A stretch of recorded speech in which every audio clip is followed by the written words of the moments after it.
नमस्कार सर्वांना, good morning. सध्या जर बघितलं तर जे आहे सोयाबीनचे बाजारभाव काय ते आपण डिटेलमध्ये या ठिकाणी जाणून घेणार आहोत. सर्व शेतकरी बंधूंना विनंती करतो, व्हिडिओ शेवटपर्यंत नक्की बघा, व्हिडिओला लाईक नक्की करा. राज्यात जर बघितलं तर जे आहे सोयाबीनच्या बाजारभावात सध्या काय मोठा बदल आहे का ते आपण जाणून घेऊयात.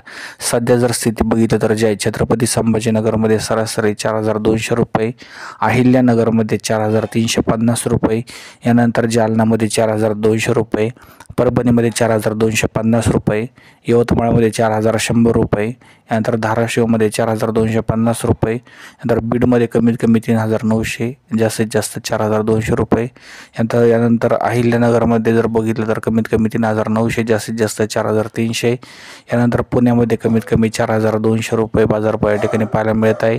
ॲव्हरेजमध्ये बाजारभाव 4,300च्या दरम्यान आहे. यानंतर जर बघितलं तर जे आहे लातूरमध्ये कमीत कमी 3,900, जास्तीत जास्त 4,400 रुपये बाजारभाव, उदगीरमध्ये कमीत कमी 3,900, जास्तीत जास्त 4,400 रुपये बाजारभाव या ठिकाणी आपल्याला पाहायला मिळत आहे.